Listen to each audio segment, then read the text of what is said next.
दोस्तों, अॼु असां वेठा आहियूं भोपाल जे संत हिरदाराम नगर में पंहिंजे दोस्त भगवान बाबाणीअ जे घर।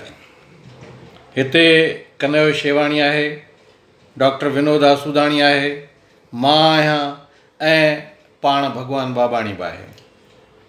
हूअं त तव्हांखे ख़बर आहे त डॉक्टर विनोद आसूदाणी नागपुर जो रहंदड़ आहे, पर असां वटि हिन दोस्त जो लगातार अचण वञणु आहे ऐं तंहिं हूंदे बि असां सदाईं हिनखे चवंदा आहियूं विनोद ईंदो कर।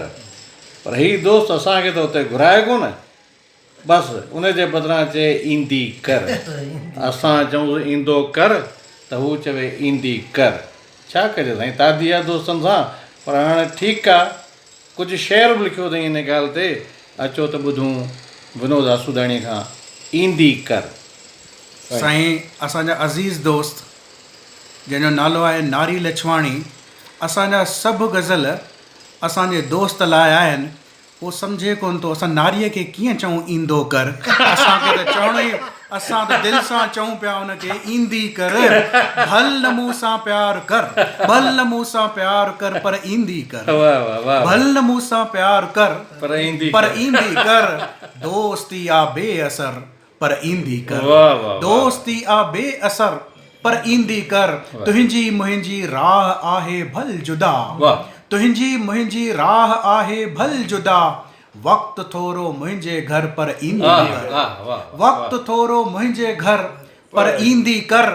मुंहिंजे मुंहं ते मुर्क हाणे कीन आ, मुंहिंजे मुंहं ते मुर्क हाणे कीन आ। अश्क अख में तर बतर, पर ईंदी कर।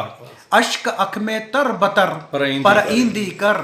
रुञ पोयां ड्रोड़ी ड्रोड़ी थकिजी पियुसि, रुञ पोयां ड्रोड़ी ड्रोड़ी थकिजी पियुसि। रुञ पोयां ड्रोड़ी ड्रोड़ी थकिजी पियुसि। ज़िंदगी थी दर बदर, पर ईंदी कर। ज़िंदगी थी दर बदर, पर ईंदी कर। ऐं ध्यानु चाहींदुसि, भित खॼे थी ज़िंदगीअ में रोज़ का, भित खॼे थी ज़िंदगीअ में रोज़ का, भित खॼे थी ज़िंदगीअ में रोज़ का।